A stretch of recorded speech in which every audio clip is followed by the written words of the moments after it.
কেমন নারী বিয়ে করবেন? সুন্দরের প্রতি বরাবরই মানুষের আকর্ষণ বেশি। বর্তমানে বিয়ে করার সময় পাত্রী দেখতে গেলে আমরা সাধারণত গুণের চেয়ে চেহারার সৌন্দর্যকে প্রাধান্য দিয়ে থাকি। তবে বয়োজ্যেষ্ঠরা পাত্রী দেখার ক্ষেত্রে সাধারণত গুণবান নারীদেরকে বেশি প্রাধান্য দিয়ে থাকেন। তবে প্রশ্ন আছে অনেকের যে কেমন নারী বিয়ে করবেন, গুণী নাকি সুন্দরী? বিয়ে হচ্ছে একটি ধর্মীয় বিধান। বিয়ে হচ্ছে একটি পারিবারিক বন্ধন। একজন পুরুষ ও নারীর মধ্যে বিভিন্ন ধর্মীয় আনুষ্ঠানিকতা সম্পন্ন করার মাধ্যমে বিয়ে সম্পন্ন হয়ে থাকে। এই বিবাহিত জীবন মৃত্যু পর্যন্ত গড়ায়, আবার অনেকের অল্প দিনে সংসার ভেঙে যায়। তাই বিয়ে করার আগে অনেক আগে পরের চিন্তা করে বিয়ে করা উচিত, যেন সারা জীবন আপনাকে কষ্ট না পেতে হয়। আসুন জেনে নিই বিয়ে করতে কেমন পাত্রী পছন্দ করবেন। নাম্বার 1, সরল ও সত্যবাদী। বিয়ের জন্য সরল ও সত্যবাদী নারীকে পছন্দ করুন, কারণ যার সঙ্গে আপনার সারা জীবনের হিসাব নিকাশ যদি মিথ্যাবাদী হয় তবে আপনি বিপদে পড়বেন। নাম্বার 2, ধর্মবিশ্বাসী নারী। বিয়ের জন্য ধর্মান্ধ নয়, ধর্মবিশ্বাসী নারীকে বিয়ে করুন। এ ধরনের নারীরা সংসারের জন্য মঙ্গলজনক। তিনি সারা জীবন আপনার সঙ্গে মানিয়ে চলতে পারবেন। নাম্বার 3, সংসারী নারী। বিয়ের জন্য অবশ্যই সংসারী নারী বিয়ে করা উচিত। যেসব নারীদের সংসারে মন নেই তারা কখনোই আপনাকে সুখী করতে পারবে না। নাম্বার 4, বই পড়া নারী। বই পড়া যে কোনো মানুষের একটি বড় গুণ। বই মানুষের সৃজনশীল মেধা তৈরি করে, যা আপনার সংসারে ও সন্তানদের জন্য ভালো। এছাড়া বই পড়া নারীরা শান্ত প্রকৃতির হয়, তারা কখনো অন্যের দোষ খুঁজে বেড়ায় না। নাম্বার 5, শিক্ষিত নারী।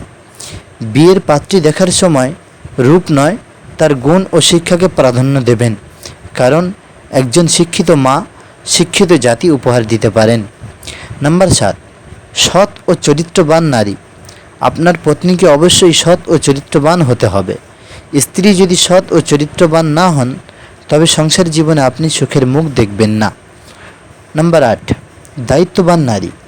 সংসার করার জন্য দায়িত্ববান নারী খুবই প্রয়োজন, কারণ শ্বশুর শাশুড়ি থেকে শুরু করে সন্তান ও আপনার দায়িত্ব নিতে পারে এমন নারীকে ঘরণী বানান।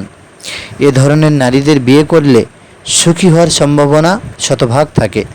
তবে নারীরাও জীবনসঙ্গী পছন্দ করার ক্ষেত্রেও এ বিষয়গুলি অবশ্যই বিবেচনা করবেন। হযরত আবু হুরায়রা রাদিয়াল্লাহু তাআলা আনহু বর্ণনা করেছেন, নবীজি সাল্লাল্লাহু আলাইহি ওয়াসাল্লাম বলেছেন, 4টি বিষয়ের প্রতি লক্ষ্য রেখে মেয়েদের বিয়ে করা হয়। নাম্বার 1, তার সম্পদ। নাম্বার 2, তার বংশমর্যাদা। নাম্বার 3, তার সৌন্দর্য। নাম্বার 4, তার দিনদারি। সুতরাং তুমি দিনদারিকেই প্রাধান্য দেবে, নতুবা তুমি ক্ষতিগ্রস্ত হবে। বুখারী শরীফ হাদিস নম্বর 5090, মুসলিম শরীফ হাদিস নম্বর 1466।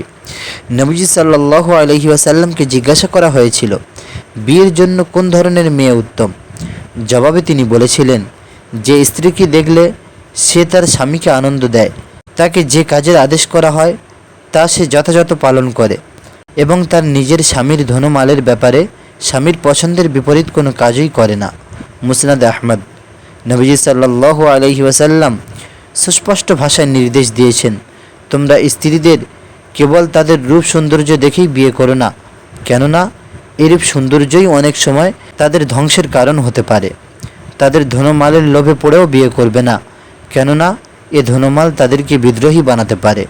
বরং তাদের দিনদারির গুণ দেখেই বিয়ে করবে। বস্তুত বিয়ের জন্য একজন দিনদার কৃষ্ণাঙ্গ দাসীও কিন্তু অনেক ভালো। ইবনে মাজাহ, বাজ্জার, বাইহাকি শরীফ।